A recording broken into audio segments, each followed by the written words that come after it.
Magandang araw mga bata, ang ating pag-aaralan ngayon ay adding similar fraction.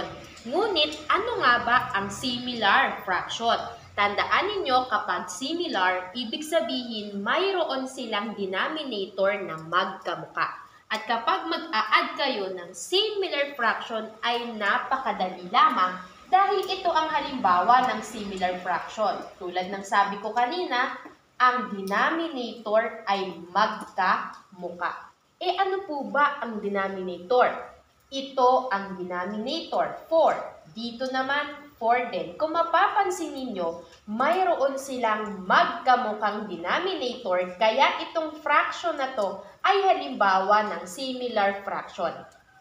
Kapag mag-a-add kayo ng similar fraction, napakadali lamang dahil ang gagawin nyo lang ay pagpaplasin nyo ang dalawang numerator. 2 plus 3, ang sagot ay 5. And then, itong denominator, hindi nyo siya pagpaplasin or hindi nyo siya pagsasamahin dahil ang gagawin nyo lamang po ay kokopyahin nyo lamang ang inyong denominator tapos may sagot na kayo.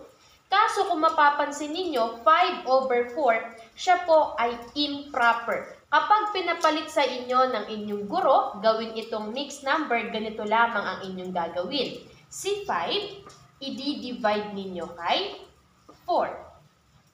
Sa 5, ilang 4 makukuha nyo? 1. 1 times 4, 4. 5 minus 4, 1.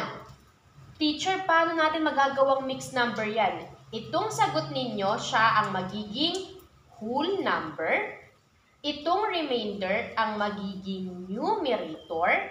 At itong nasa labas ang magiging denominator. So kapag si 5/4, which is improper fraction, pinagawa sa inyo na mixed number, ito po ang magiging sagot. 5/4 or 1 and 1/4.